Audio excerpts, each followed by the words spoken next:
여러분 반갑습니다. 여러분의 멘탈 전도사 천만세입니다. 요즘 투자를 하면서 그 손실을 보는 분들이 좀 많았어요. 그러니까 섹터를 잘못 선택하면은 말 그대로 그냥 고꾸라지는 경우도 있습니다. 그 흐름을 잘 보여야 하는데 그게 쉽지는 않지만은 이 대세의 흐름을 타야 하는데 엉뚱한 흐름을 타가지고 엉뚱한 쪽으로 가가지고 결국 회복하지 못하는 그런 상황까지도 이제 벌어지기도 합니다. 우리가 늘 얘기하지만은 묻지마 투자를 하면 안 된다. 묻지마 투자. 근데 묻지마 투자를 하시는 분들이 상당히 많아요. 생각 이해로. 내 감각에 의해서 투자하는 분들이 많죠. 자기 자신의 감각. 뭐 그 정도는 괜찮은데, 근데 감각을 떠나서 너무 그 의견만 듣고, 상대방의 그런 상대방의 생각이랄지 모르겠는데 상대방의 그런 메시지에만 의존하면은 결국은 나중에 이렇게 말과 주가가 빠진다거나 어려울 시기가 오면은 이겨내지 못합니다. 그래서 자기만의 멘탈을 잘 키워가지고 자기만의 투자 기법을 잘 만들어 놔야겠죠. 그 투자 기법대로 하셔야 돼요. 그래야지 좀 빠지더라도 흔들리더라도 좀 참고 견뎌낼 수가 있습니다. 그렇지 않으면 힘들어요. 주식 투자 상당히 여러분 쉽게 생각하면 안 됩니다. 내가 늘 하는 얘기지만은 될 수 있으면 안 했으면 좋겠다. 초보자들 괜히 주식 투자해가지고 뭣도 모르고 있는 돈까지 까먹는 분들이 너무 많이 봐가지고 안 하셨으면 좋겠어요. 어느 정도 이제 뭐 달고 다른 분들 경험 있는 분들은 잘하겠지만 그래도 아직까지 초보들이 너무 많아요. 그래서 여러분 절대로 묻지마 투자하지 마십시오. 아주 흥미로운 이야기입니다.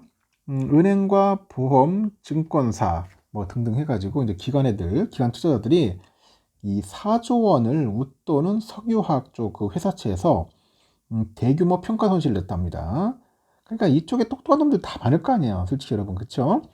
뭐 은행 쪽, 보험, 증권사 가보세요. 공부 좀 하고 가만큼 긴 애들 엄청 많아요. 그래도 뭐 그 서울대 뭐 스카이 정도 나온 애들 바글바글 할 텐데 그런 애들이 모여 있는 이런 집단에서도 이렇게 투자를 해가지고 엉뚱한데 해가지고 돈을 날리는 거야. 돈을 날립니다. 그러니까 공부 잘한다고 또 잘하는 것도 아니야, 보면은. 그 업황의 그 악화된 신호를 외면하고 매년 초에 밀려드는 퇴직연금, 그런 자금을 소화하기 위해서 시세보다도 비싸게 매입을 해가지고, 그게 뭐, 매매를 했겠죠. 그런 관행이라는데, 관행매매. 하여튼, 그런 관행매매 때문에 결국은 쪽박 찬 경우도 꽤 있다는 겁니다. 한국자산평가 등 채권평가사에 따르면 기관 투자자들은 LG화학, 롯데케미컬, 하나토탈에너지스, HD현대캐피털, 여천 NCC, SK지오센트릭 이렇게 6개사에 발행 공모 채권 10조 6천억 정도를 샀는가 봐요. 이 가운데 3분의 1, 3조 5천억 정도 손실을 인식하고 있더라. 야, 엄청난 돈입니다, 여러분. 5억도 아니고 3조 5천억인데 3조 5천억. 합산 평가 손실은 약 950억 정도로 손실률은 평균 2.7%라는데 이 3호채까지 포함을 하면은 4조 원을 초과하는 채권에서 약 1000억 정도 넘는 손실을 본 것으로 추정이 됩니다.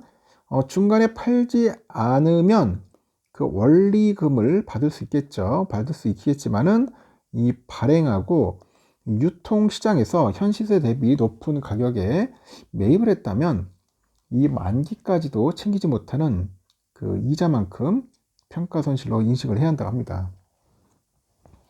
가장 큰 손실은 21년 이전에 발행한 채권에서 발생을 했다고 하네요. 이렇게 석유화학 업황 악화가 본격화되기 시작 직전이겠죠. 대체 데이터 그 플랫폼에 보니까 그 한국 화학 제품 수출이 2019년부터 그냥 급격히 줄더라는 겁니다. 줄었고, 한 대형 금융회사 자산 운용력이 기관들이 석유화학계의 큰 변동성을 제대로 파악하지 못하고, 중장기 채권에 묻지마 그 식으로 이제 투자를 해서 벤치마크를 웃도는 손실을 자초했다고 지적을 합니다. 은행과 보험, 증권사 등 채권시장 큰 손들이 최근 시장 금리의 하락에도 잔치를 만끽하지 못하는 것 같아요. 업황 급락 시점에 대규모로 사들인 석유화학 채권 손실을 줄이지 못합니다. 석유화학 회사채는 통신업종과 함께 국내 민간 회사채 그 발행 잔액에서 가장 큰 비중을 차지를 하더라는 거죠. 이렇게 롯데케미칼하고 하나토탈에너지스 등 그 주요 석유화학 기업 채권은 작년부터 동일한 신용등급의 다른 채권과 비교를 했을 때 뚜렷한 가격 하락세를 좀 보였습니다. 지난 21일 기준 롯데케미칼 회사채 그 채권평가 3사의 그 평가금리가 3.5라네요. 3.54 연. 동일 신용등급 평균이 연 3.15%를 0.39% 정도 웃도는데 이런 격차는 2년 전만 해도 제로 수준이었어요. 제로 수준이었는데 꾸준히 벌어지는 추세다. 채권 거래 가격의 디스카운트가 커지고 있다. 그렇게 보고 있고 하나토탈 에너지스의 평가금리 격차는 0.1%포인트, 여천 NCC는 0.60포인트에 달합니다. HD 현대케미컬, SK 지오센트릭 같은 평가금리 역시 동일 등급의 평균보다도 낮아졌고 국내 최대 화학업체인 LG화학 채권은 좀 프리미엄이 좀 줄었다고 합니다. 작년 9월까지만 해도 동일 등급의 채권보다 0.15% 정도 낮은 금리로 평가받던 그 우대 폭이 0.11%포인트까지 좁혀졌다고 합니다. 기관은 LG화학, 롯데케미칼, 하나토탈에너지스, HD 현대케미컬, 여천 NCC, 뭐 하여튼 여러 가지 6개 사죠. SK 지오센트릭, 발행 공모채권 10조 6천억 정도 중 6천억 원 그 중에 3조 5천억에서 손실 인식가 됐죠. 그러니까 전체 33% 정도에서 손실이 나고 있다는 의미고 이 회사채 시장의 참여자는 석유화학 채권 가격의 디스카운트 확대를 2019년 21년 과잉 유동성에 기반해서 묻지마 투자의 되돌림으로 본답니다. 2019년 이후로 쏟아지는 많은 업황 악화 신호에도 불구하고 회사채 고가 매입이 이어졌다. 그러니까 큰 흐름을 업황 흐름을 제대로 못 읽고 그대로 그냥 채권에 투자하는 것 같아요. 국내 기초 화학 제품의 수익성을 반영하는 에틸렌 그 수출 가격이나 그 납부터 수익 가격 2018년 1월 톤당 700달러에서 21년 6월 350달러로 반토막이 났다. 국내 화학 제품의 최대 고객인 중국의 수입 비중도 2019년 한때 전체 50%를 웃돌다가 최근에 30%대 하락을 했고 그다음 한국 기업 평가는 2019년 3월 이 같은 지표를 바탕으로 해서 중국발 CO2나 및 생산 능력 확대로 석유화학 산업이 다운 사이클에 들어섰다고 이제 선언하는 거죠. 업 사이클이 아니고 다운이다. 이렇게 업황의 악화 신호에도 2019년에서 21년 석유화학 채권의 고가 입출이 끊이지 않았다. 그래서 연초마다 밀려드는 퇴직연금 자금을 소진하기 위해서 업황을 불문하고 고가 매입이 나타났다고 이제 지적을 하는 거예요.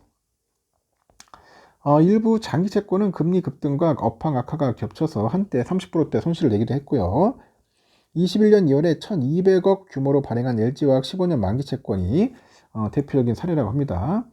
당시 회사채 경쟁 입찰에는 모집 금액 500억 원의 4배를 웃도는 2100억 원이 몰렸고 이 중에 1300억 원은 묻지마 투자 물량으로 추산이 됩니다. 희망 발행금리 범위에는 연 2.2에서 2.62% 하단보다도 낮은 금리를 써냈기 때문이라고 하네요. 채권은 시장금리 급등과 업황 부진이라는 동반 악재를 겪어가지고 2020년 한때 액면가 만원당 6,800원 수준까지 추락을 했다고 합니다. 최근에 손실률을 13% 낮췄지만 만기가 비슷한 이 국고채 금리 변동 손실을 크게 웃도는 피해를 보고 있다고 해요. 변동성이 큰 업황의 회사채일수록 폭넓은 데이터를 분석하고 투자의 의사 결정을 내려야 한다는 겁니다. 채권도 이게 안전하지가 않다는 거예요. 채권도. 주식보다도 채권도 이렇게 위험할 수가 있구나. 이제 그런 부분들도 여러분들 깨달아야 합니다. 그래서 투자의 세계는 참 멀고 힘들고 어렵습니다. 너무 쉽게 생각하는 그런 습관을 버리고 돌다리도 두들겨 가듯이 내가 잘하는 걸 해야 돼. 내가 잘하는 거. 내가 잘 알고 누구보다도 이쪽 분야에 오랫동안 발 담그고 공부도 하고 살펴보는 것도 이게 힘든데 엉뚱한 거를 하면은 꼭 돈을 잃게 돼 있어요. 그나마 내가 잘하는 게 그나마 낫다라는 겁니다. 여러분 생각은 어떤지 모르겠습니다. 저는 그렇습니다. 여기까지 하겠습니다, 여러분. 어떤 편안한 시간 저녁 맛있게 드시고 마지막 방송 때 봬요.